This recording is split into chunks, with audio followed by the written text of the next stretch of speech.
Assalamualaikum warahmatullahi wabarakatuh. Waalaikumsalam warahmatullahi wabarakatuh. Alhamdulillah wassalatu wassalamu ala sayyidina Rasulillah sayyidina wa maulana Muhammad ibn Abdullah wa ala alihi wa sahbihi wa mawala. La haula wa la quwwata illa billah, amma ba'd. Bapak-bapak, ibu-ibu, saudara-saudara kaum muslimin rahimakumullah.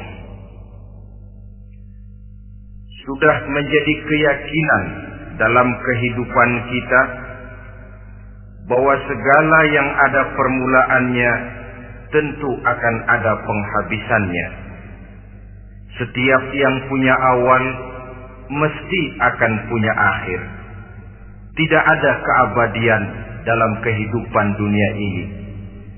Semuanya datang dan pergi silih berganti, berubah oleh pergeseran masa dan pertukaran waktu. Demikianlah kalau kita mau merenungi kehidupan dari alam di sekitar kita. Sejak dari kehidupan tumbuh-tumbuhan, binatang, sampai kepada kehidupan kita, makhluk bernama manusia. Lihatlah kita manusia misalnya. Dimulai sejak kita terlahir ke alam ini, keluar dari alam rahim ibu, menjadi bayi yang merah tidak berdaya, untuk kemudian berangsur meningkat menjadi anak-anak. Dari kehidupan anak-anak berubah lagi kita menjadi remaja dengan segala keceriaan dan kelincahannya, dan dari masa remaja naik lagi kita memasuki usia dewasa, untuk kemudian berangsur memasuki hari tua. Lalu setelah kita memasuki hari tua, sehari, seminggu, sebulan, setahun, sampailah kita kepada batas waktu yang telah ditentukan oleh Allah, yang dinamakan ajal, dan bertemulah kita dengan yang disebut maut. Ini merupakan kepastian dalam kehidupan. Kalau saja kita mau merenung perubahan-perubahan yang terjadi pada diri kita, seharusnya membuat kita insaf dan sadar. Dikala remaja kita begitu lincah, punya rambut yang hitam ikal berderai, punya lesung di pipi, punya senyum yang indah menawan setiap orang yang melihat, punya kulit yang kencang dan bersih. Manakala kita memasuki hari tua, perubahan frontal pun terjadi. Kulit mulai jadi keriput, rambut yang tadinya hitam ikal berderai mulai memutih, nikmat berkurang, gigi yang tadinya utuh dan sanggup mengunyah apa saja, satu demi satu permisi meninggalkan kita. Sangat boleh jadi, dikala remaja kita senyum semua orang terpikat. Dikala hari tua dengan kulit yang keriput dan gigi yang tidak ada lagi, manakala kita senyum, mungkin orang bakal lari dari sekitar kita. Kemana keindahan yang tadinya begitu menawan?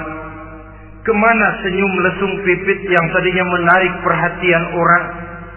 Pergi meninggalkan kita, berubah oleh pergeseran masa dan pertukaran waktu. Nah, bila maut datang menjemput kita, selesailah kehidupan sampai di situ? Ternyata belum. Kalau lahir merupakan perpindahan hidup dari alam rahim ke alam dunia, maka mati hakikatnya merupakan perpindahan hidup dari alam dunia ini ke alam kehidupan yang berikutnya yang dinamakan dengan alam barzakh. Andai kata hidup cuma sekali, secara moral kita sanggup berkata, alangkah tidak adilnya Tuhan. Kenapa? Dalam kehidupan ini kan aneka ragam terjadi. Ada orang yang zalim, ada orang yang dizalimi. Ada orang yang membunuh, ada orang yang terbunuh. Ada orang yang kaya, ada orang yang miskin. Ada orang yang jujur, ada orang yang menghalalkan segala cara. Sehingga banyak ketidakadilan yang terlepas daripada pengadilan dunia.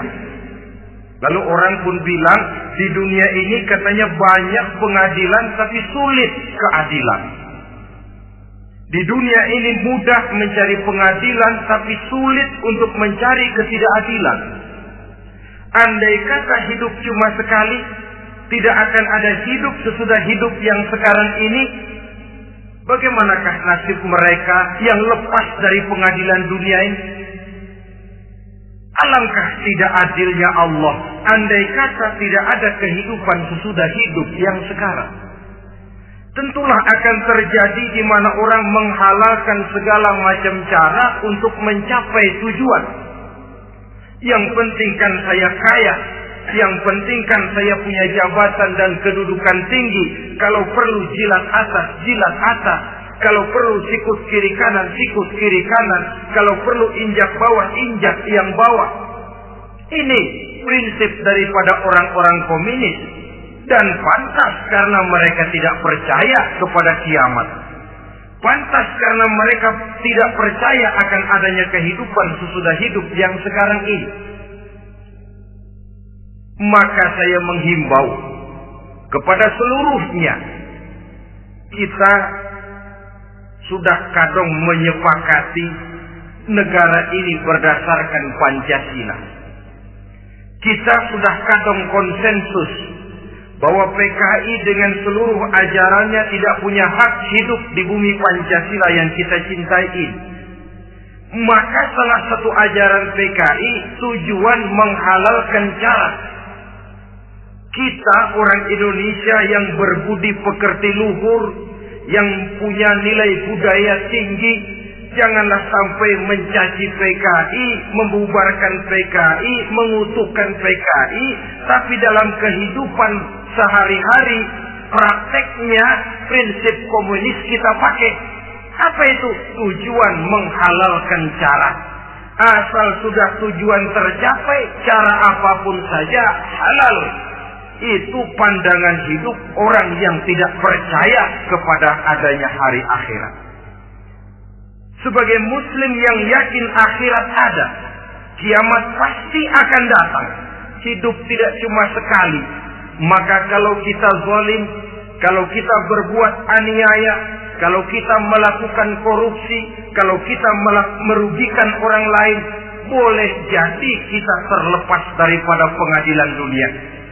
Tapi ingatlah, kita tidak akan pernah lepas dari pengadilan Allah. Pengadilan Qadhi Rabbul Jalil, di mana kita akan diadili dengan seadil-adilnya. Dan tidak satu perbuatan yang bersifat salah, yang bagaimanapun kecilnya, yang akan lepas dari pengadilan di akhirat itu nanti. Pantas saja kalau satu hari malaikat Jibril datang menasihati Rasulullah sallallahu alaihi wasallam. Yang artinya juga menasihati kita semua.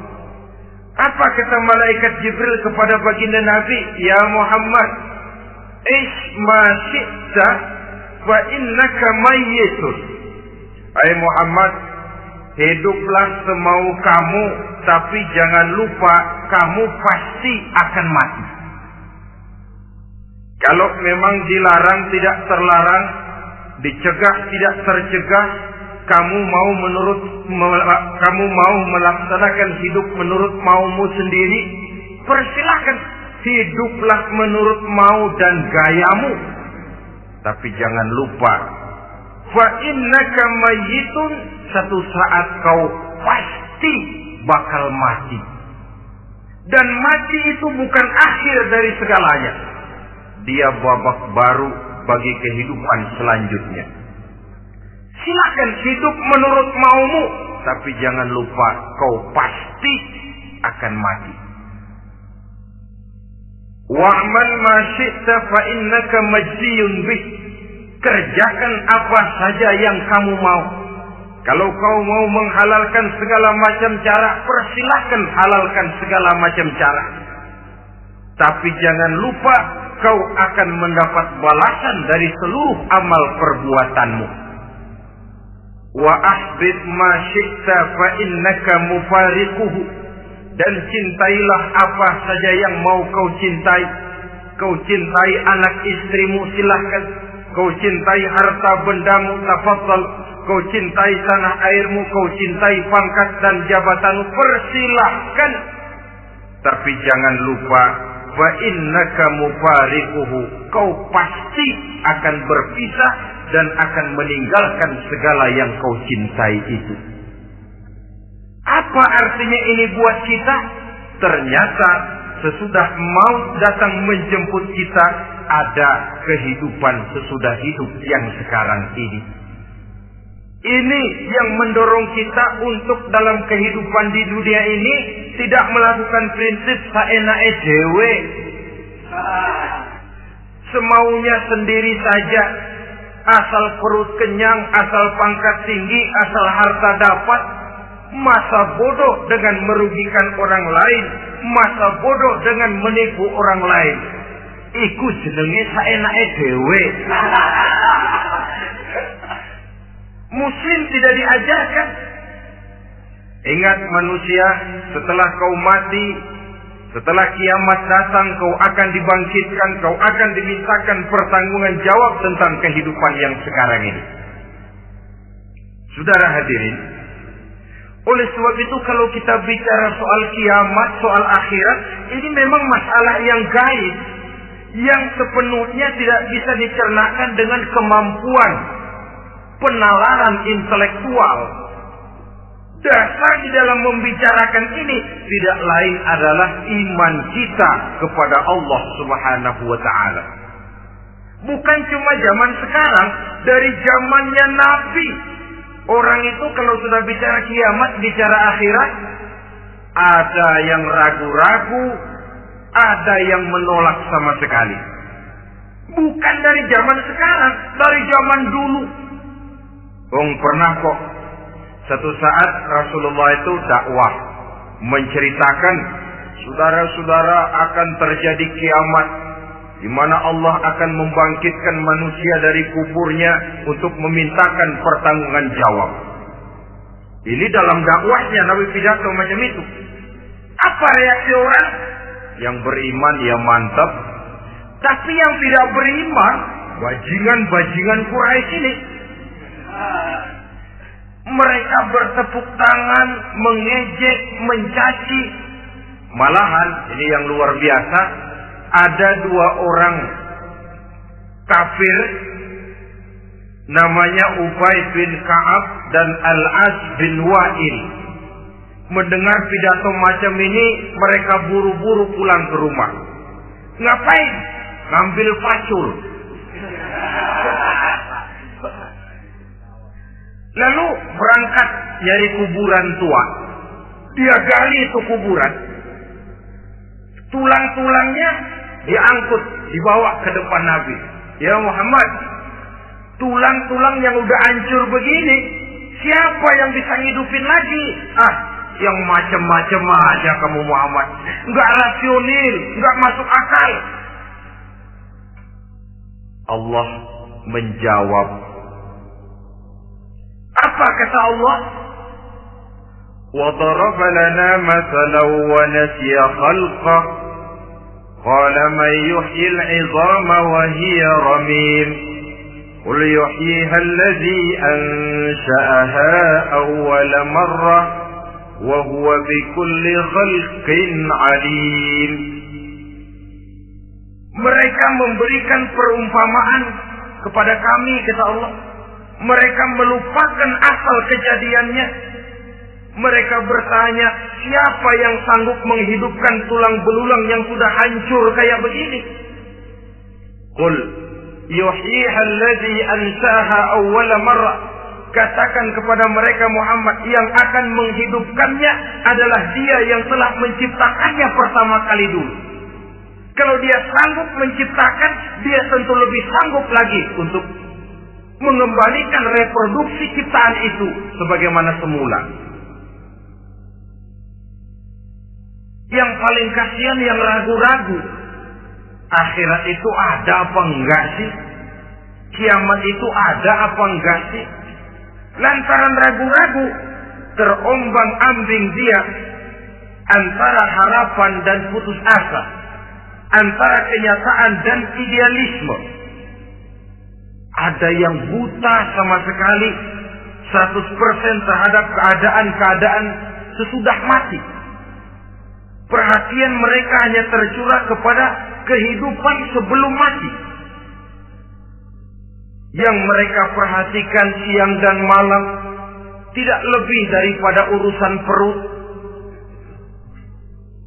Pergi pagi, pulang sore, peras keringat, banting tulang. Cuma soal makan, soal minum, soal pakaian, soal kendaraan, soal rumah tangga, soal anak, soal istri. Yang mereka pentingkan hanya soal-soal politik misalnya, ekonomi, pembangunan dan industri. Untuk soal-soal kayak begitu, bias betul. Habis seluruh waktu untuk memikirkan, meningkatkan kebudayaan, politik, sosial, ekonomi. Kadang-kadang kurang tidur, kurang istirahat, berkeliaran ke sana kemari ke tempat yang jauh-jauh. Sampai kadang-kadang terkena stres, penyakit darah tinggi, ginjal, lever, untuk memikirkan hal-hal yang semata-mata karena dunia saja.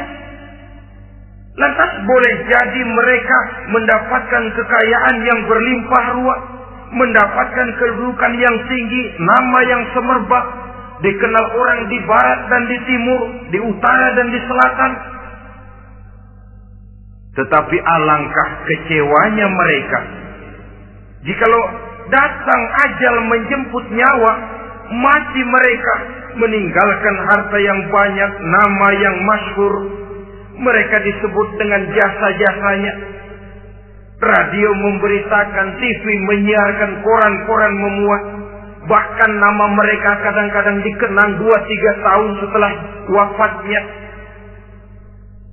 Tetapi dalam pada itu, roh mereka merintih, mengeluh, menderita, karena dilemparkan oleh Allah ke tempat-tempat yang kotor.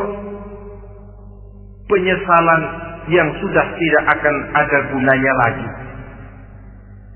Saudara-saudara kaum muslimin rahimakumullah. Oleh karena itu, kehidupan akhirat bukanlah dongeng dan takhayul, bukan khurafat dan khayalan. Kehidupan akhirat, hari kiamat adalah kebenaran dan kepastian. Dalam surah Al-Hajj ayat ke-7, Allah Subhanahu wa taala menyatakan, wa anna as-sa'ata atiyatun la raiba fiha wa anna Allah yab'atsu man fil qubur. Dan bahwasanya kiamat itu sesungguhnya adalah sesuatu yang pasti dan tidak ada keraguan-raguan lagi di dalamnya. Dan bahwasanya Allah sungguh-sungguh akan membangkitkan manusia dari kuburnya masing-masing.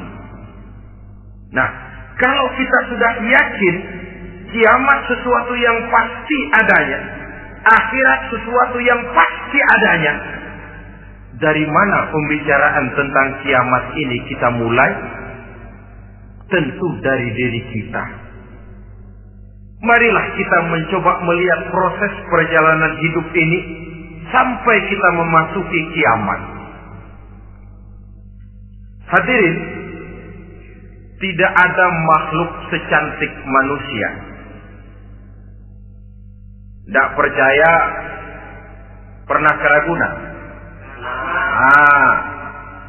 Saudara masuk ke kebun binatang. Segala macam makhluk ada di situ. Ratusan macam jenis binatang. Bandingkan dengan saudara, kira-kira cakep mana?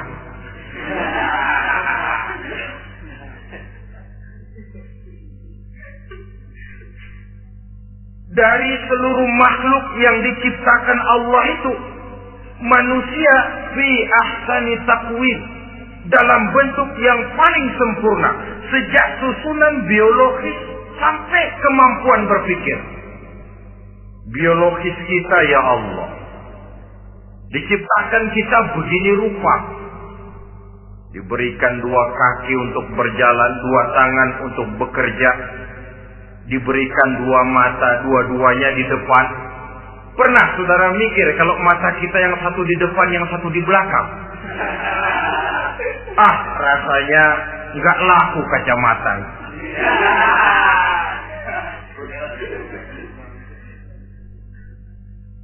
Diberikan hidung dengan 2 lubang. Tahu betul Allah ke bawah lagi lubangnya. Coba pikir kalau lubang hidung kita menghadap ke atas. Aduh, kalau musim hujan repot jagain hidung. Laqad khalaqnal insana fi ahsani taqwim. Sungguh telah kami ciptakan manusia dalam bentuk kejadian yang paling sempurna ketimbang makhluk-makhluk Allah lainnya. Nah, kesempurnaan manusia ini oleh karena hidupnya terdiri dari 2 unsur pokok. Pertama unsur jasmani dan kedua unsur rohani. Jasad dan roh. Jasad yang terlihat sekarang ini, potongan saudara yang ngejedok di depan saya ini jasad saudara. Ini yang berasal dari saripati makanan yang dimakan oleh bapak ibu kita. Lalu hasil kerjasama yang baik antara ibu dengan bapak, terwujudlah kita.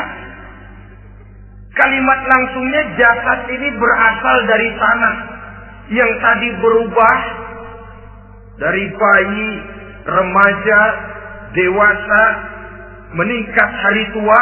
Yang berubah itu jasmani kita. Kenapa? Karena jasmani itu materi, benda, daya tahannya terbatas. Dia berubah oleh pergeseran masa dan pertukaran waktu.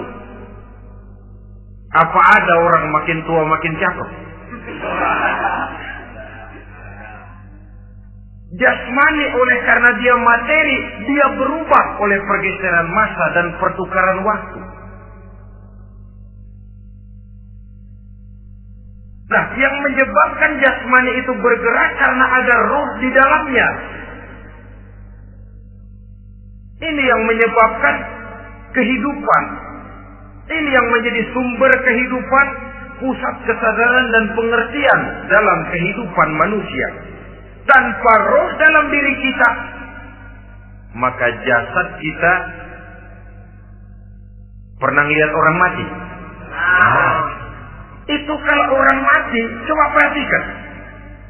Apanya yang kurang? Kupingnya masih ada, tapi sudah tidak sanggup mendengar.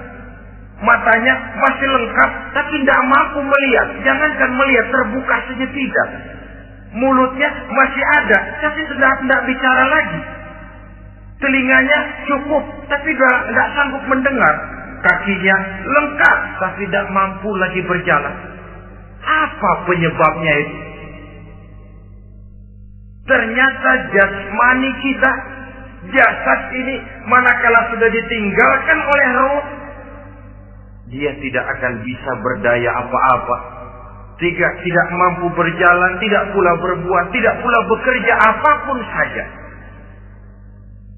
Saudara-saudara, dua-duanya punya kebutuhan. Jasmani ada kebutuhannya, rohani pun ada kebutuhannya. Jasmani yang jelas perlu makan, perlu minum, perlu tidur, perlu pakaian, dan sebagainya. Nah, apabila saat berpisah datang, ajal sampai, berpisahlah roh dan jasad.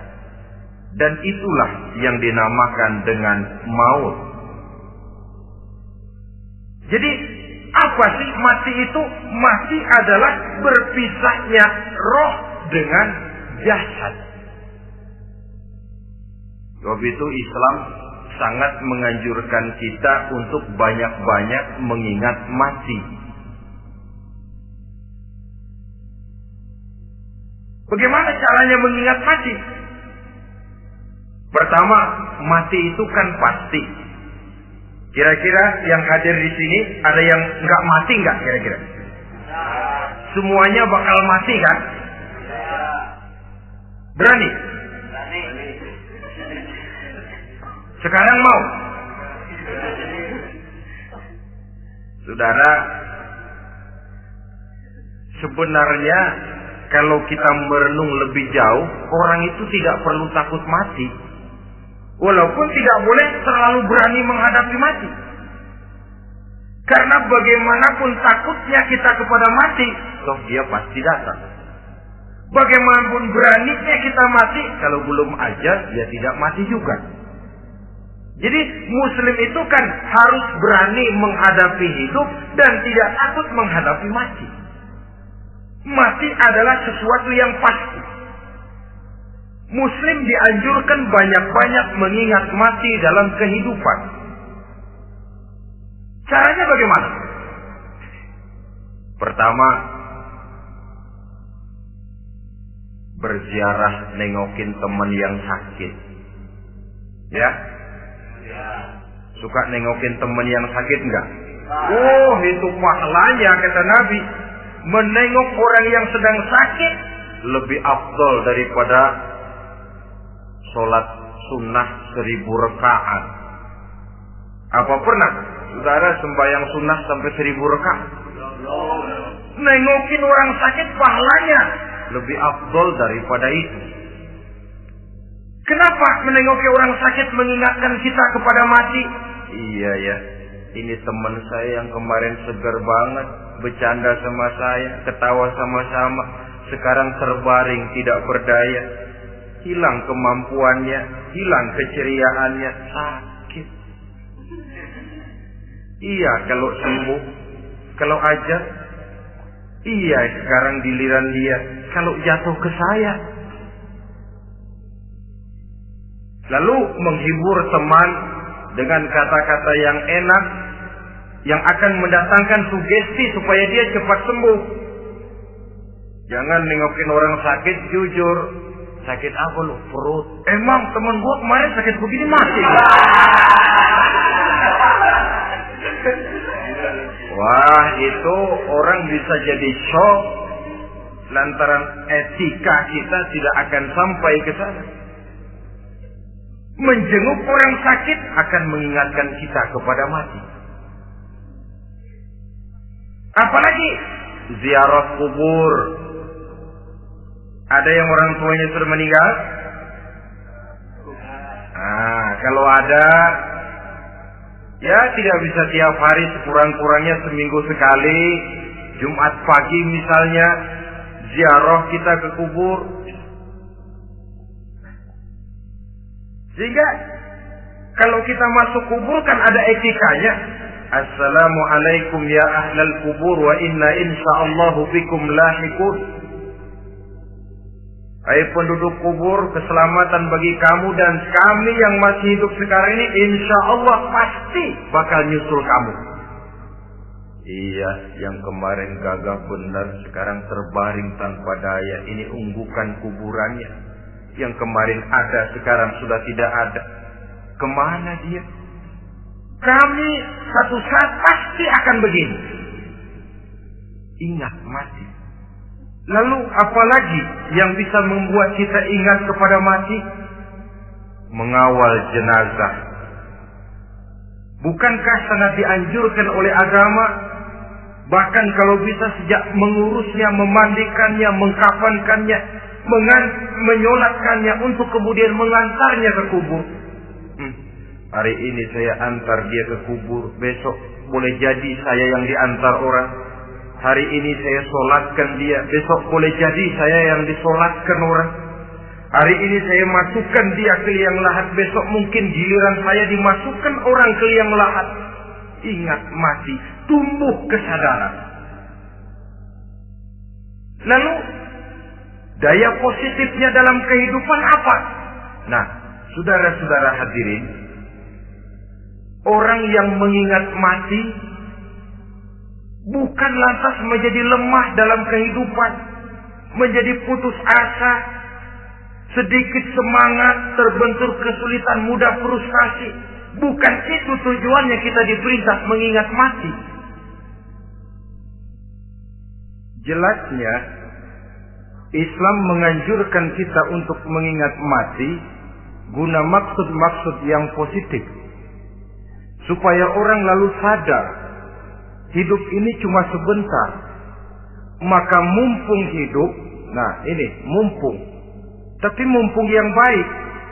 Mumpung hidup, maka hidup yang singkat ini harus saya pergunakan dengan sebaik-baiknya, melakukan kebajikan yang sebanyak-banyaknya, menjauhkan rasa malas, menunggu keajaiban yang datang dari langit, berleha-leha, bermain-main, sementara maut kalau dia datang tidak pernah main-main.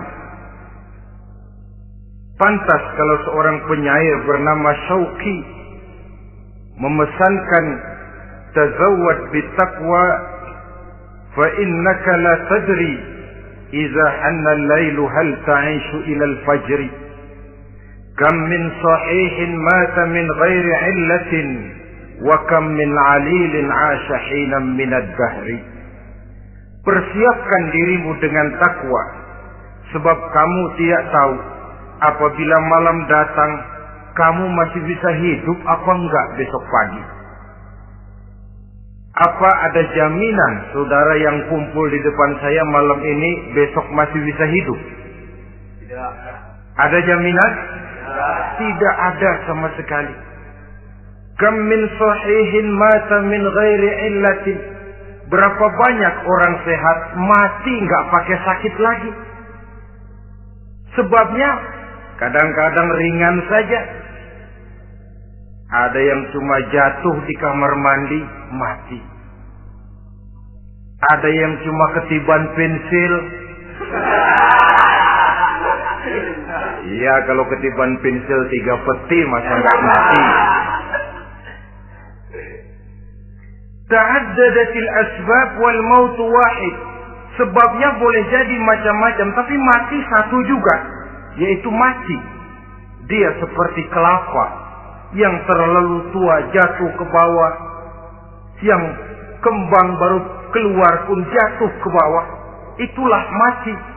Dia datang menjemput yang bayi, dia datang mengambil yang anak-anak, dia datang juga kepada yang remaja, kepada yang dewasa, kepada yang tua sekalipun. Jangan yang remaja lalu berpikir, gua rasanya masih jauh banget mau mati. Ini sesuatu yang pasti yang kita tidak pernah diberitahu kapannya. Kalau dikasih tahu kapannya kan kita bisa, umpama malaikat maut datang ke rumah saya, saudara Zainuddin kau mati 80 tahun lagi. Wah, saya kan berhitung, masih lama, poya-poya aja dulu Tapi ini tidak pernah diberitahu kepada kita. Lantaran tidak diberitahu itulah kita perlu bersiap-siap dengan selalu mengingat-ingat mati yang mendorong kita untuk berbuat positif. Satu contoh peringatan mati yang mendatangkan positif pada peristiwa ketika turun perintah hijrah. Ketika di Mekah sudah terpepet turun perintah hijrah. Ini sahabat yang berangkat hijrah, jangan dikira semua bulat hati. Ada yang mikir, Kalau saya hijrah berangkat dari Mekah ke Madinah, nanti di tengah jalan dicegat oleh kafir Quraisy lalu dibunuh, mati saya. Takut mati. Allah peringatkan, kullu nafsin za'iqatul maut. Kamu disuruh hijrah saja takut mati, padahal kamu tahu semua yang hidup bakalan mati. Diam saja di Mekah mati, hijrah ke Madinah pun akan mati. Mendengar ayat ini, Sayyidina Umar bin Khattab seperti dibakar semangatnya. Kalau sebagian sahabat hijrah sembunyi-sembunyi, beliau mau hijrah itu malah bajingan Quraisy dikumpulkan dekat Ka'bah. Pidato, ya ma'syar Quraisy, dedengkot Quraisy, dengerin. Besok pagi yang namanya Umar bin Khattab mau hijrah dari Mekah ke Madinah. Siapa yang kepengen kepalanya berpisah dengan badannya, persilahkan cegat Umar di jalanan. Besok dengan tenang dia berangkat hijrah, gak ada yang berani nyegat. Tuh Quraisy juga barangkali mikir, gue ngapain nyegat penyakit. Begitu ingat mati, timbul semangat juang, timbul semangat berbuat. Ini ingat mati yang positif, bukan yang melemahkan semangat. Dah jangan kerja rajin-rajin dah, lu bakalan mati. Ini ingat mati yang salah pasang. Ingat mati seharusnya mendorong manusia untuk berbuat lebih tekun. Allah memberikan peringatan, Qul innal mauta allazi tafiruna minhu fa innahu mulaqikum. Katakan, maut yang kamu akan melarikan diri daripadanya, yang kamu takuti benar dia pasti akan datang menjemput kamu. Saudara-saudara hadirin yang saya hormati, datangnya memang tidak kita harapkan yang namanya maut. Tapi sekali dia datang, tidak ada pintu tempat kita lari. Dia memang tidak pernah kita undang. Tapi sekali dia datang, mengetok pintu, kekuatan apa yang bisa menolak? Dia sebuah tanda seru dalam kehidupan. Apa yang menyebabkan orang takut mati? Pertama barangkali karena dia tidak tahu bagaimana kehidupan sesudah mati. Alam kubur gelap, alam akhirat gelap. Sehingga dia bingung, lantaran bingung lalu jadi takut. Yang kedua boleh jadi oleh bayangan-bayangan dosa yang pernah dia kerjakan di dunia ini. Kerjanya cuma menumpuk dosa. Dia gembira, bahagia, tertawa di atas tumpukan dosanya. Merasa segan berpisah dengan seluruh kehidupan ini. Sehingga boleh jadi maut adalah sesuatu yang ditakutkannya benar dalam kehidupan. Tapi bagaimanapun takutnya, tidak ada tempat lari dari dia. Dalam ayat lain Allah jelaskan, Aynama takunu yudrikumul maut walau kuntum fi burujim musayyada. Di mana saja kamu berada, dalam benteng yang paling tangguh sekalipun, maut pasti akan datang menjemput kamu. Nah, bagaimana caranya maut datang menjemput kita? Bila datang dia, sang malaikat pencabut nyawa, malaikat Israel namanya, hendak mengambil ruh kita. Dalam suasana macam begitu, di akhir kehidupan dunia, dalam berhadapan dengan sakaratul maut, terbagilah manusia dalam dua bagian besar. Pertama, yang menghadapi sakaratul maut itu dengan husnul khatimah, baik di akhirnya, sehingga pada saat ruhnya berpisah dengan jasadnya, kelihatan dia seperti senyum, mukanya cerah, Bahkan sebelum itu boleh jadi dia sempat meninggalkan pesan-pesan yang baik. Ada yang sempat azan, ada yang sempat baca Quran. Pernah kan nemui orang yang mau mati seperti itu? Yang sempat azan, yang sempat baca Quran, yang sempat meninggalkan wasiat-wasiat yang baik. Sebab apa? Malaikat maut datang menjemput mereka juga dengan baik-baik. Dicabut ruhnya perlahan-lahan. Tapi sungguh pun perlahan-lahan. Pedihnya, sakitnya tetap tiada tara. Rasulullah Sallallahu Alaihi Wasallam, dikala beliau hendak berhadapan dengan sakaratul maut, diceritakan mencelupkan tangannya ke dalam gelas berisi air, lalu mengusapkannya ke muka beliau seraya berdoa, "Ya Allah, mudahkan saya dalam menghadapi sekarat ini." Beliau juga yang mengatakan bahwa sakitnya sakaratul maut sama dengan 300 kali bacokan pedang. Sehingga kita diajarkan doa. Di antara doa selamat itu kan ada Allahumma hawwin alaina fi sakaratil. Ya Allah, mudahkan saya di dalam menghadapi sakaratul maut itu. Ketika ruh ini keluar dari jasad, mata masih mengikuti ruh itu. Jika kadang-kadang ada yang matanya terbelalak dan tidak sempat ditutup, terbuka terus, mengikuti ruh itu keluar dari jasadnya. Adapun golongan kedua, manusia yang ketika berhadapan dengan sakaratul maut mendapatkan su'ul khatimah, jelek di penghabisannya. Sekaratnya sudah setengah mati, lalu jelek juga di akhirnya, mati dalam keadaan yang tidak baik, tidak terpuji.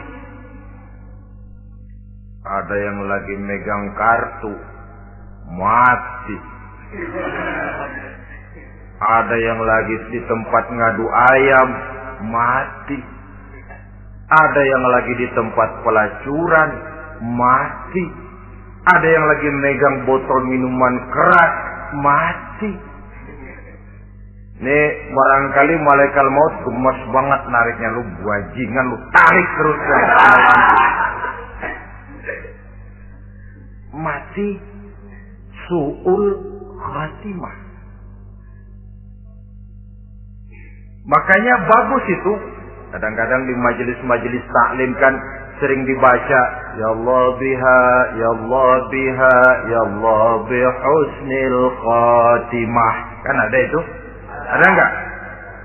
Saudara hadirin, mohon agar oleh Allah kita diberikan husnul khatimah, baik di saat ruh akan berpisah dengan jasad. Ini sesuatu yang pasti. Sang malaikat maut datang menjemput nyawa. Setelah ruh berpisah dari badan, maka tinggallah sang badan. Ditangisi oleh semua yang kita tinggalkan. Sehingga kepada putrinya Fatimah, ketika malaikat maut datang hendak menjemput baginda Nabi, beliau berkata kepada anaknya, Fatimah, kamu tahu siapa yang datang? Saya tidak tahu, Bapak. Yang datang hadimul lazat. Itu dia yang menghancurkan seluruh kesenangan dunia. Wa qati'u syahwat, yang memisahkan kita dengan seluruh yang kita cintai. Dia malaikat maut, Pak. Manakala jasad sudah ditinggalkan oleh ruh, itulah yang dikerubungi orang. Anak menangis, istri menangis, orang tua bersedih, teman-teman merasa kehilangan, menangisi jasad. Diuruslah jasad kita, dimandikan sebagaimana mestinya, dikafankan dengan kain putih 3 lembar, itu yang hendak kita bawa kembali ke tempat asal kita. Pakaian sutra, jas yang mereknya Switzerland wool, kain yang Samarinda, sepatu yang Belly atau Beltoni, jam tangan yang Rolex, kendaraan yang serba mewah. Tidak ada yang menyertai kita. Kain putih 3 lembar itu saja lagi. Demi setelah dikafankan, dibujurkan kita menghadap ke arah kiblat, orang banyak pun datang menyolatkan kita dengan 4 takbir,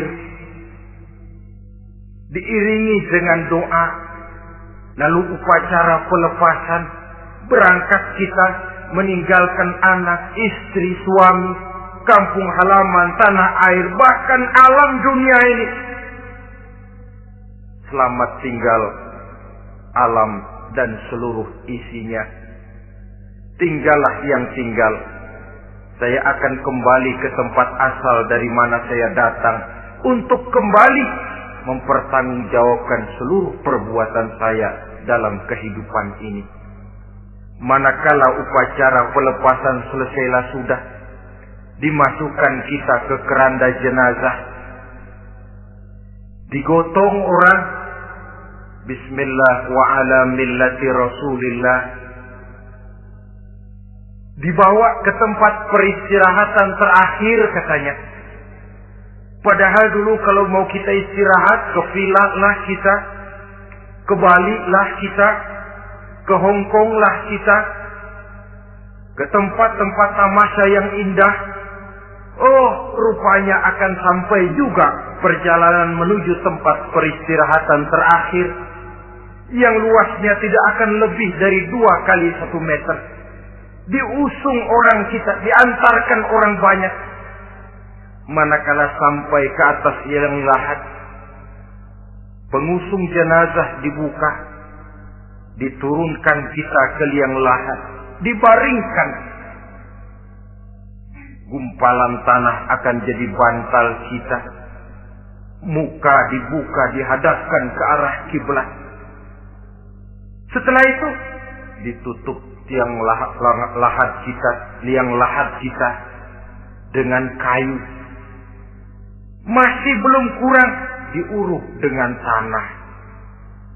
Yang menguruk orang-orang yang tadinya mencintai kita, menyayangi kita. Tapi ketika jasad sudah ditinggalkan ruh, habis rupanya cintanya.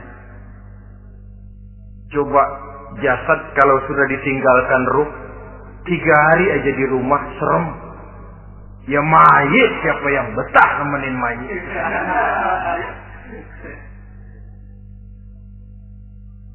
Lalu bila upacara pemakaman selesai, maka berusahalah semuanya. Para pengantar akan kembali ke rumahnya masing-masing. Maka masuk kita ke alam kehidupan, yaitu yang disebut alam barzakh atau alam kubur. Apa selesai hidup sampai di situ? Tidak. Hanya beberapa langkah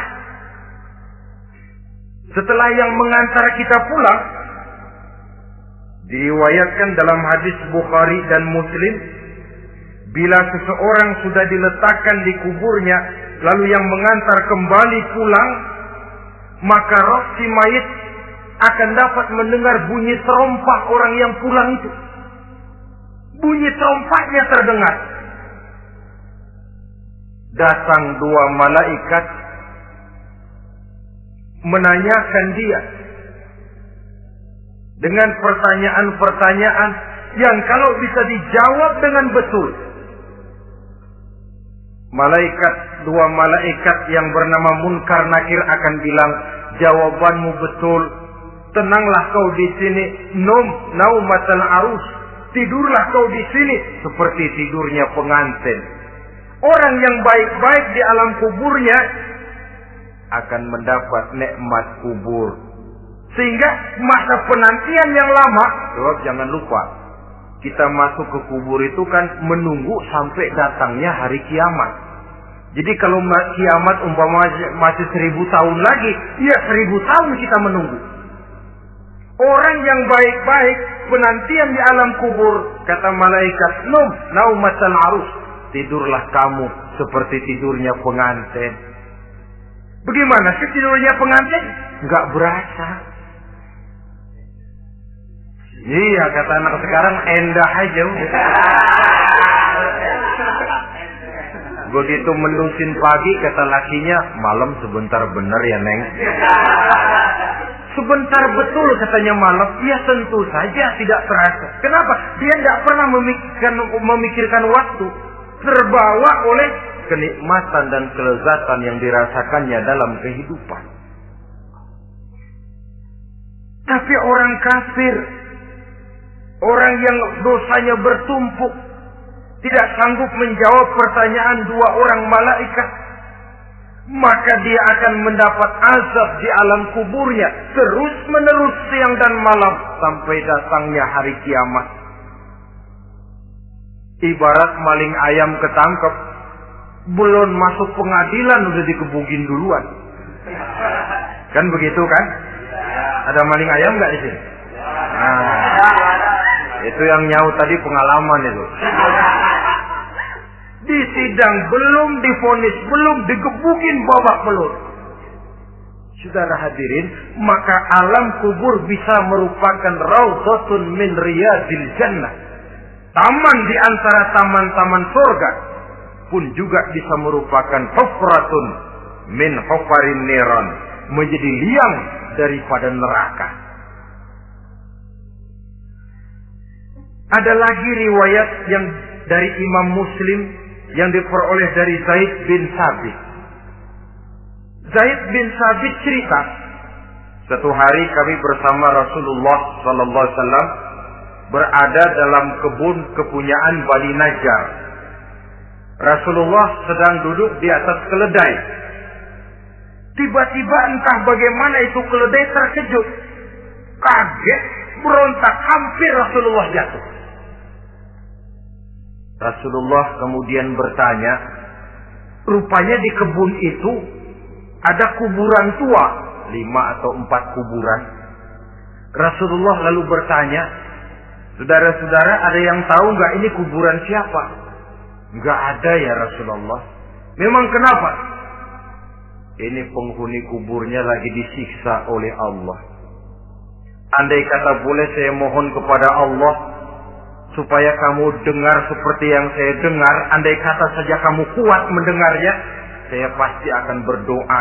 Tapi sayang, saya yakin kamu pasti tidak akan kuat mendengar mereka mendapat azab di kuburnya. Hadis sahih riwayat Imam Muslim dari Zaid bin Sabit. Kehidupan di alam barzakh. Pak, iya kalau yang matinya dikuburin.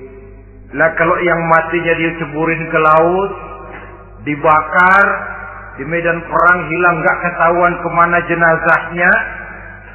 Saudara, hilang kek, dikubur kek, di dalam lautan direndam kek, itu kan cuma logika kita. Menurut Allah tidak ada perbedaan orang mati dikubur di dasar lautan atau dibakar sampai jadi abu atau gugur di medan perang tidak ketemu jenazahnya. Entah mereka tetap masuk ke alam barzakh namanya. Jasad boleh hancur, tapi roh sebagai sumber kehidupan, pusat kesadaran dan pengertian, dia tetap ada, mengalami kebahagiaan dan kegembiraan atau mengalami kepedihan dan penderitaan, bergantung kepada amalan yang kita lakukan dalam kehidupan di dunia ini.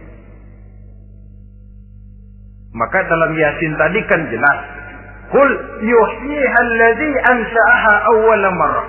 Yang menghidupkan mereka yang dikubur di dasar lautan, mereka yang dibakar sampai jadi abu, yang akan menghidupkan ialah Allah yang menciptakan mereka dulu pertama kalinya. Jadi kalau sudah ada aslinya, ya tentu tidak perlu contoh lagi, akan sangat mudah membuatnya. Orang tua kita, keluarga kita yang sudah berpulang, mereka di alam barzakh sekarang ini bisa mendapat nikmat kubur, bisa mendapat azab kubur. Bergantung amalan mereka dalam kehidupan di dunia ini. Dalam Musnad Imam Ahmad dan Sahih Abi Hatim malah ada tambahan riwayat. Orang yang banyak kebajikannya di dunia, amalannya akan datang menemani dia. Sholatnya dekat kepalanya, puasa sebelah kanan, zakat sebelah kiri. Menghibur dia. Malahan dikatakan berbentuk orang yang cantik menemani dia di alam kuburnya. Aneh dia tanya, man anta lam ara fid dunya ajmal minka. Siapa kamu? Di dunia ini belum pernah saya melihat orang secantik kamu. Dia jawab, ana amaluka sholeh. Saya adalah amalmu yang soleh yang kau kerjakan waktu di dunia. Saya sekarang diperintahkan untuk menemani kamu di sini. Alhamdulillah. Sedangkan amalnya yang jahat akan datang dalam bentuk yang menyeramkan menemani dia di sana. Bayangin deh, di kuburan ditemenin yang serem-serem. Sama juga di dunia. Di dunia, kalau kita di tempat gelap ditemenin orang cakep, enak nggak? Wah, pengalaman. Tapi coba bayangin, sudah tempatnya gelap, yang nemenin jelek nggak ketulungan, gerah kita. Nah, saudara hadirin yang saya hormati, lalu bagaimana tempat arwah-arwah yang sudah kembali menghadap Allah yang disebut mustaqarrul arwah itu? Macam-macam tingkatannya sesuai dengan profesi dan amalannya waktu di dunia. Ada roh-roh itu yang setelah pisah dengan jasad, artinya mati, ditempatkan di tempat yang disebut a'la illiyin, tempat yang tertinggi. Siapa ini? Arwahnya para nabi dan para rasul. Ini fi a'la illiyin, di tempat yang tertinggi. Arwahnya para nabi, arwahnya para rasul. Dan karena kita bukan nabi, bukan rasul, ya jangan mimpi dapat tempat fi a'la illiyin. Kecuali kalau Allah menghendaki, itu hak prerogatif Allah. Tapi kan tidak adil kalau Allah melakukan itu. Ini kelompok roh-roh yang masuk golongan VIP. Wah, the first class. Para nabi, para rasul. Lalu ada pula roh-roh itu yang setelah pisah dengan jasadnya diumpamakan seperti burung-burung hijau yang berterbangan di perkebun-kebunan surga. Roh siapa mereka ini? Rohnya para syuhada, orang-orang yang mati syahid gugur membela agama. Nah, ini bedanya orang mati syahid dengan pahlawan, ya. Apa bedanya syuhada dengan pahlawan? Kalau syuhada, orang yang gugur membela agama, niatnya karena Allah, mati syahid. Kalau pahlawan, orang yang gugur membela negara, orang yang dianggap berjasa kepada pemerintah. Klimaksnya, kalau orang mati syahid, jelas surga. Tapi pahlawan, belum tentu surga. Kenapa? Bergantung kepada negara macam apa yang dibelanya dan pemerintah model mana yang dibelanya. Di negara-negara komunis misalnya, banyak nggak pahlawan? Dengan sekian tanda jasa yang mati di medan perang dan sebagainya. Kira-kira pahlawan komunis masuk surga nggak? Ya, kalau pahlawan komunis masuk surga, kita nggak kebagian kapling di surga barangkali. Inilah bedanya pahlawan dengan orang mati syahid. Kemudian ada pula roh itu yang tertahan di pintu surga. Tertahan di pintu surga. Ini seperti tadi, orang yang mati syahid tapi masih ada kaitan di dunia. Rasulullah pernah ditanya orang, ya Rasul, kalau saya maju ke medan perang bela agama, mati syahid, apa saya masuk surga? Iya, masuk surga. Kecuali kata Nabi, kalau masih punya utang. Nah, tertahan di pintu surga.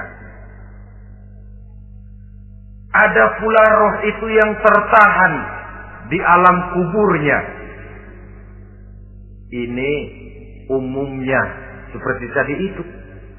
Ada mempunyai dosa, mempunyai kesalahan, sehingga merasakan azab kubur. Ada juga roh itu yang tertahan di permukaan bumi. Mereka yang dalam hidup selalu menumpuk dosa-dosa yang besar, meninggal sebelum keburu untuk bertaubat. Saudara hadirin yang saya hormati, inilah yang kita khawatirkan. Sebab jikalau pada saat roh sudah datang, jikalau saatnya roh datang berpisah dengan jasad, menemukan sakaratul maut, saat itu taubat sudah tidak akan ada gunanya lagi. Masuk ke alam kubur, mendapat azab kubur, sampai datangnya hari kiamat. Berapa lama di alam kubur ini? Menunggulah kita sampai datang saatnya kiamat. Nah, saudara-saudara, apa tanda-tanda hari kiamat? Kapan dia akan datang? Bagaimana hal ihwal manusia pada saat terjadi kiamat? Bagaimana alam ini? Bagaimana perhitungan di padang mahsyar? Insya Allah akan saya ungkapkan pada bagian kedua dari ceramah ini. Insya Allah kita akan lanjutkan pembicaraan ini sampai kepada terminal paling akhir, surga dan neraka. Inilah saja pertemuan kita pada kesempatan kali ini. Terima kasih banyak atas segala perhatian. Mohon maaf atas segala kekurangan. Wabillahi taufiq wal hidayah. Wassalamualaikum warahmatullahi wabarakatuh. Waalaikumsalam warahmatullahi wabarakatuh.